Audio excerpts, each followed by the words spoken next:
And we'll read Krsna Chakravarti. We have some time. We'll read a little bit. It's small, actually. In the same verse 43, we have line 3 is Udara Hasa Dvija Kunda Divatir.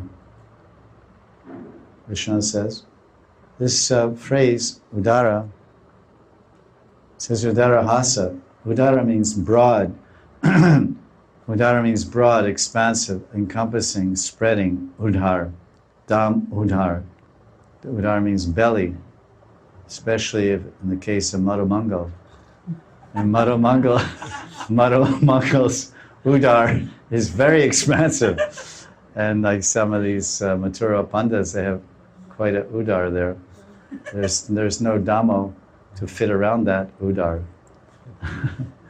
So you can bind Krishna and Gokul, but you can't bind the Gokul Pandits. With all respect. Krishna says that, he says Krishna's Udara Cheshtita means what? Cheshtit, of course, Cheshtita means activities or character. So Krishna, he takes Udara to refer to Krishna, which it is, his smile or his character, his activities. Krishna's Udara Cheshtita, who does magnanimous or good or kind activities.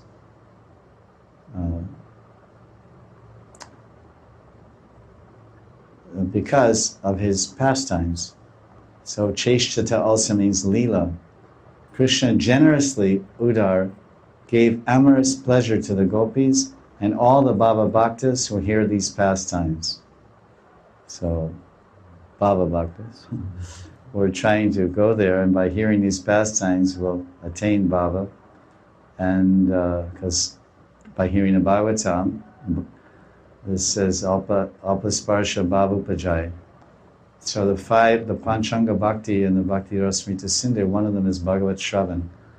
And then in Bhakti Rasamrita Sindhu Bindu, Vishnu Chakravarti Pad, he qualifies that Bhagavat Shravan, Srimad Bhagavatam Shravan, by saying, Bhagavat Shravan Rasika Bhakta Sahasanga. One should hear the Bhagavatam Shravan Rasika Bhakta Sangha, or Saha, in association with Rasik Vaishnavas. Of course, that's very rare to find such high Vaishnavas. Well, we can, because Rasika Vaishnavas, the most strict meaning of the word would mean someone who's on the level of Bhava Bhakti or Prema Bhakti. And he's actually experiencing Rasa Swarana because of mixing all the different components of Ras. And in the context of his speech, he's also relishing blissful experiences within his consciousness and heart because of the ingress of Bhava and the expansion of different flavors of Ras percolating throughout his mind and heart. But such advanced devotees are hard to find and hard to gauge or measure.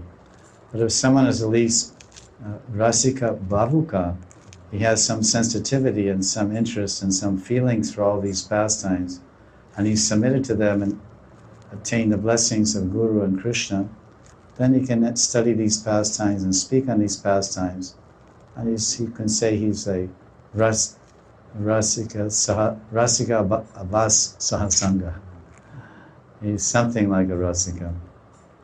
Not to be very strict about our understanding of these terms.